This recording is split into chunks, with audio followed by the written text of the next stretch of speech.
One of the biggest obstacles in writing is that people don't want to read you. And if you've ever experienced this, it can be very frustrating if you think that people don't understand you. Typically though, you may have committed one of the cardinal sins of communications.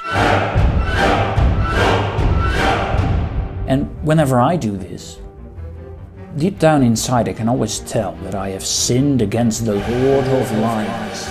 Luckily, if you do tend to commit one of these 6 sins, it's very easy to fix. Just stop doing it. But you'll need to know what the sins are first, obviously. When you're writing and also when you're speaking, you want people to want to listen to you. But how do you do that? First of all, and this is a great exercise you can do yourself, whenever you feel resistance to a writer, to a text, to somebody speaking, pay close attention to why there is this resistance. Typically it will be one of 5 things. The first cardinal sin, telling people what to do. And this is the biggest, perhaps. People tell people what to do all the time. And I'm telling you what to do right now. Stop telling people what to do. I have a very strong dislike of people telling me what to do. I'm allergic to it in a way. And whenever somebody tells me what to do, especially when I didn't ask for any advice, I tend to move on with my life and just not pay attention to the person.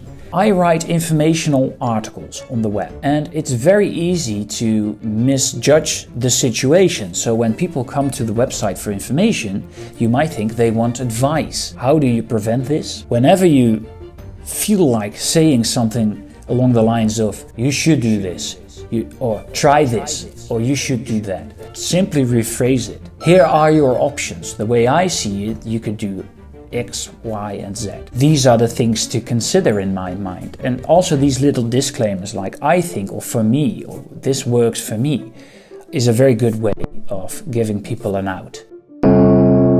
Cardinal sin number 2, telling people what to think.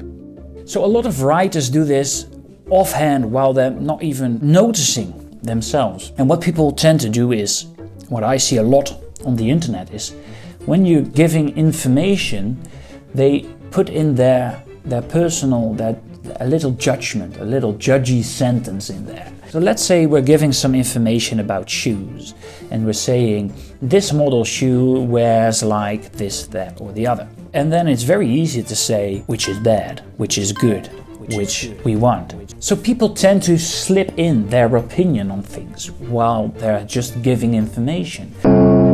Number 3. Telling people how to feel. The moment you do this, people will jump, they will bounce, they will go to somebody else that just take them seriously.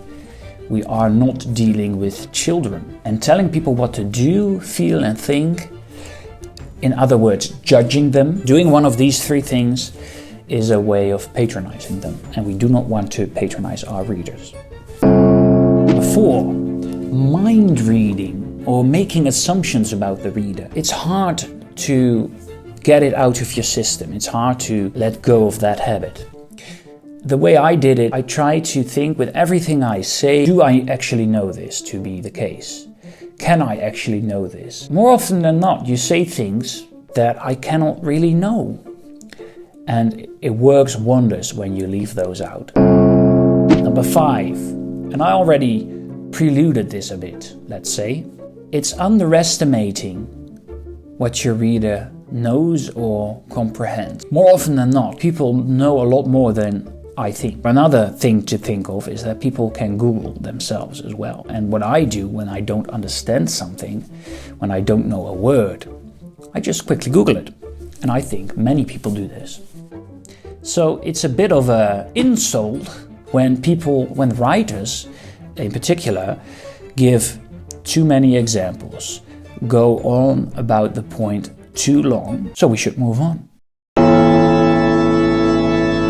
So let's take a look at what you should do when writing for people. But before we do, I'd really like to know in what way you tend to sin.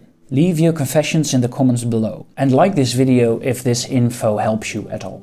Things to do. You need people to want to listen to you. And in order to do that, you need to figure out why they would listen to you. What I try to do often is to figure out in my line of work the search intent or the reader's intent. So why did they come to this text? What do they expect to get out of it? Instead of thinking what I want to get out of it or get out of them. I think it's very useful to think this way in all walks of life, in every situation. It is very helpful to be able to place yourself in somebody else's shoes. Not to say you should sympathize with everyone, but more often than not, and especially in professional settings or when you are trying to convey something, you should not judge. And that's me telling you what to do again. Another important thing people often forget is it's important to understand the relationship you're in. So giving advice in inappropriate ways and contexts. When the relation is more intimate, you can take more liberty with that. But in most cases, when you are writing to an audience or speaking to an audience, the relation is quite formal. Making observations without judgment.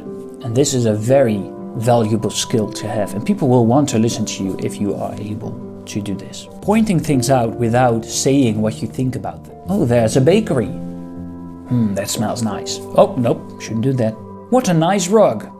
Well, shouldn't do that. You can give people compliments, I think, but they should be sincere. So think of this. When you walk across the street, you see all these marketing boards and signs. When I was younger, I used to judge all these things, and I would notice them and immediately judge. And I tried to train myself to notice all these things and not judge. All these types of judgments, what they do is they cloud the observation, because the moment you see something, you are in your head. But there's so much more to see.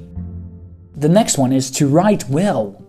To actually write well, technically. I focus on structure instead of prose because it means anyone can write well as long as you get the structure right. After publishing 1 million words, I found that there are 7 secrets that will instantly help you to write better and think more clearly. And if you're interested in that, you can go to onepenshow.com/secrets. And there you can download my short guide at no cost to you. The last thing you should do, and this is very important, don't talk out of your butt. Only state things that you know to be factually correct, that you know you can know. If you only state things that you know to be factually correct, you will feel less and less like an imposter and more like a real writer. Not feeling like an imposter is the most important thing in developing your voice and gaining confidence and authority. And if you want to get rid of that imposter syndrome altogether, I really recommend you watch this next video. And what we'll do is, you'll click it while I cap it. Ready?